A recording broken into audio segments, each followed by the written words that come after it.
The South China Sea is now a theater of rising tension.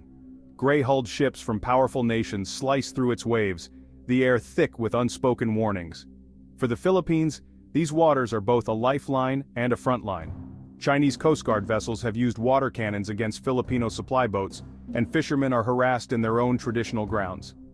Each resupply mission to 2nd Thomas Shoal is a test of will, a small boat against a fleet of larger vessels. Under President Marcos Jr., Manila has become more assertive, condemning China's actions and rallying global support. The Philippines calls for adherence to international law, invoking the 2016 arbitral ruling that invalidated China's expansive claims. Yet, as the world watches, Manila quietly plans a major new naval base, raising a critical question: why the silence? In a time of confrontation, sometimes the loudest message is the one left unsaid. The planned naval base at Malbuan, Subic Bay may be unfamiliar to many, but it holds immense strategic value. Once home to a massive U.S. base, Subic Bay faces the South China Sea directly. This base is more than a port, it's a sentinel on the nation's maritime frontier. From here, the Philippine Navy can rapidly deploy to contested areas like Scarborough Shoal. The base will serve as a logistical hub, repair facility, and command center, projecting Philippine power. In the contest for the South China Sea, Malbuan is the Philippines' strategic jewel.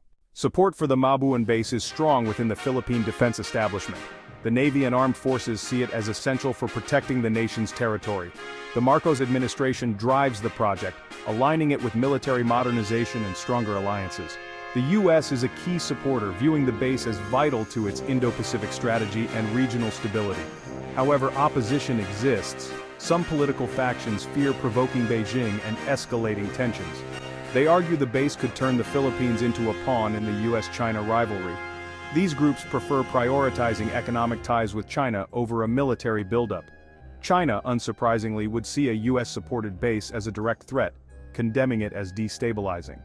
This external pressure weighs heavily on Manila's calculations.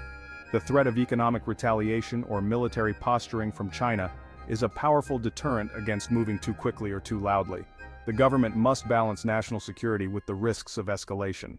The government's silence is rooted in national security. Announcing details of a major military project would give adversaries too much information. Sensitive specifics, capabilities, timelines, defenses, are kept under wraps to protect operational security. Quiet, methodical progress prevents interference and ensures the project can proceed. Diplomacy is another factor.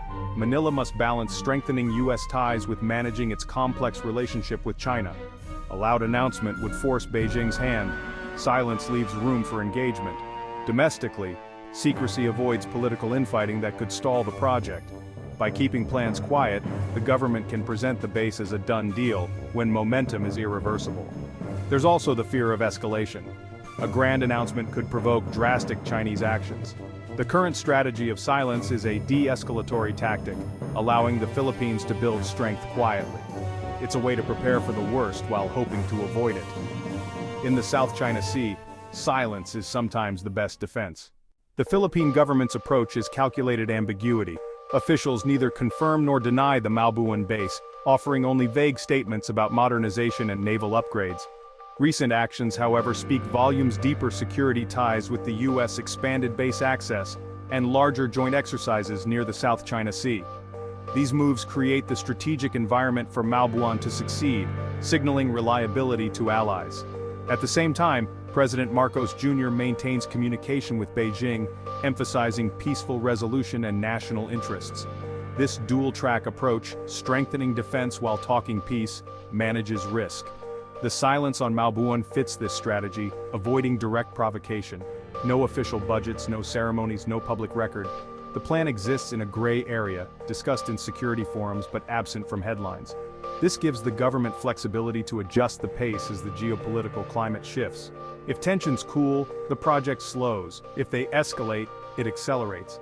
Silence is a tool of statecraft, allowing Manila to walk a fine line between deterrence and diplomacy. In this high-stakes game, what's left unsaid is as important as what's declared. The government is playing for time and for advantage. Though official announcements are absent, the groundwork for Malbuan is being laid. The Navy is quietly expanding facilities in Subic Bay, with small-scale construction and upgrades underway. The government is working with local authorities to resolve land use and prepare the area.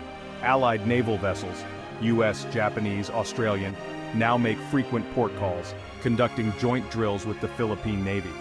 This normalizes Allied presence, making a major base seem like a natural progression. Financial and legislative moves also point the way. Defense budgets and new laws prioritize maritime security and naval infrastructure. The legal and financial framework for Malbuan is being built, even if the name isn't spoken in Congress. Most telling is the newfound confidence in official statements about defending maritime rights. This resolve is rooted in tangible, game-changing assets being developed behind the scenes. The silence is not inaction, it's cover for determined progress. The Philippines is building the sword while speaking of the olive branch. The strategy of silence is a calculated gamble. Quietly building naval strength could shift the balance without provoking a premature clash. When Malbuan is unveiled, it will be a reality China must face, not just a plan to derail. This approach buys time to train personnel, integrate new ships, and solidify alliances. Silence relieves pressure, allowing for deliberate development before the diplomatic storm, but the gamble could backfire. Secrecy might be seen as hesitation or weakness. Allies could question commitment, and the public may feel disconnected from a critical security issue. Prolonged silence risks eroding trust and creating an information vacuum for adversaries to exploit. China's intelligence likely knows of the project. Their reaction may come when it suits them. If Manila fails to shape the narrative, it may be unprepared for the fallout. The quiet gamble is a tightrope walk. For now, Manila continues its silent, steady progress, hoping patience will build a stronger future. In the South China Sea, sometimes the most powerful move is made in silence.